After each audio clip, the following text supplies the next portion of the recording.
This is Reality Dispatch, written by Jim Mintz.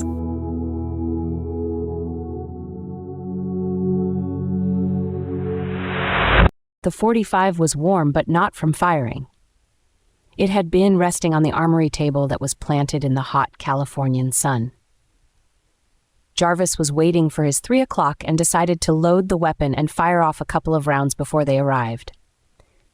He positioned the target strategically against the heavy sandbank walls that aligned the mountain, where on the other side sat the Hollywood sign. He could hear the distant rumblings of the Hummer vehicle trekking up the mountainside to where his makeshift range was splayed out. He could hear the roar of the engine in the low gears even with his earplugs on.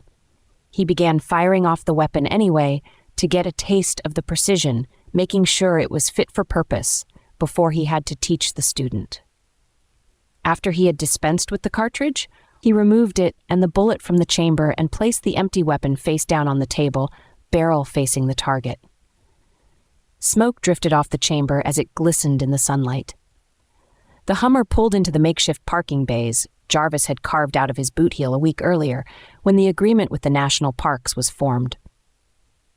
"You're Jarvis?" said a young woman who got out of the vehicle from the driver's side. "I am," he said. He held out a hand to shake, and they exchanged one.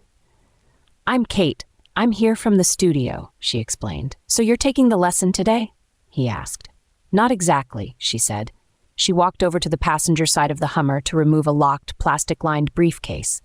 "Mind if I put this down on that table?" she asked. Jarvis motioned a hand in acceptance and watched as she laid the bag down and began unlatching the locks. She flipped the lid open to reveal a laptop sitting in gel-cold storage. "This is Winnie," she explained. She opened the clamshell lid and booted the computer up. A woman's face showed up on screen and looked at Jarvis. "Hello, I'm Winnie," the computer said. Jarvis turned to Kate. "I'm not sure I understand what's going on here," he said. "This is Winnie. She's an AI model newly designed by the artists from the studio," Kate explained. "Pleasure to meet you, Jarvis," Winnie said. "Look, I thought I was giving a shooting lesson," he explained. "Oh, but you are," Kate said. "I need you to relay to me proper techniques and allow me to observe you in the action so that I can take on board your workflow and relay it in our systems. Achieving this will allow other AI models to be possessed of the correct knowledge when dealing with arms." "Okay, that's enough," Kate cut off the computer. She turned to Jarvis. "Essentially, we just need you to show your technique to Winnie here, and we will pay you for the day, full rate. It should only take about a minute or 2 or 5, however you like to work," she explained. Jarvis removed his sunglasses and looked off at his makeshift tent, his makeshift targets, and the makeshift car park stationed next to the makeshift registration desk he had set up the week prior. "You're from the studio?" he asked again. "We are. I am, yes," Kate replied. "I worked for the studios for 37 years, he said. "Oh, really?" Kate said with a smile. "Really," Jarvis said as he picked up the now cold handgun that had been resting on the armory table. "I ran the productions for Rambo, The Matrix." He clicked a full magazine into the hand grip as he continued. "Predator, Die Hard 4, Sin City, Dirty Harry." He clicked over the barrel and retracted the hammer. The gun was now loaded and the safety was off. "Wow, that's quite the resume," Kate said with a smile. "I sense hostility, Kate," Winnie warned. Kate didn't take notice of the warning. "I ran a good trade," he said. "But lately there was COVID," he said. "Yeah," said Kate. Jarvis took a step closer to her, the gun firmly in his hand.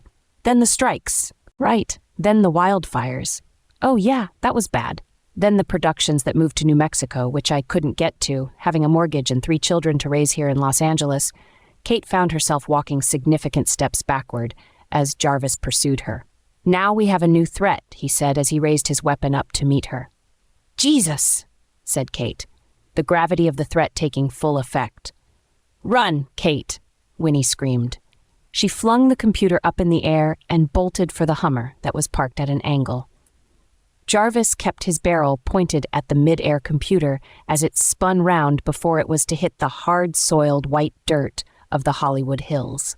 Jarvis unloaded 8 charges from his weapon, making sure every projectile hit the machine with precision. He exploded the machine into a series of disintegrated metal chips and the chassis of the shell that held the screen and processing unit together. Kate sat in the driver's seat and started the engine.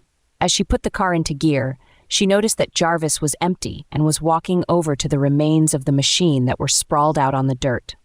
She killed the engine and opened the door, stood on the landing of the driver's side, and yelled out.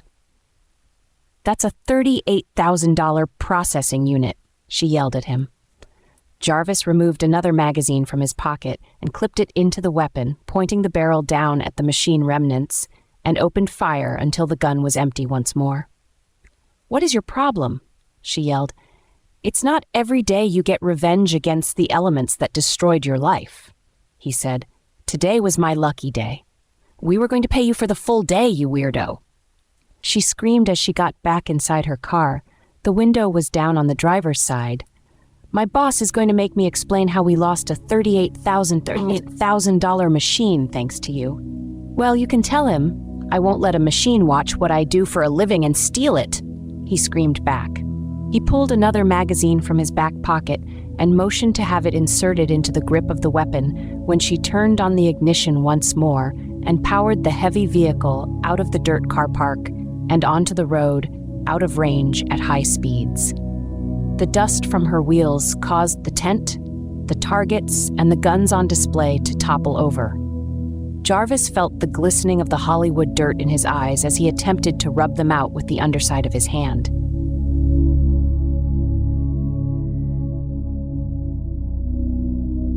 For more stories of fact-based fiction, head to jimmins.substack.com.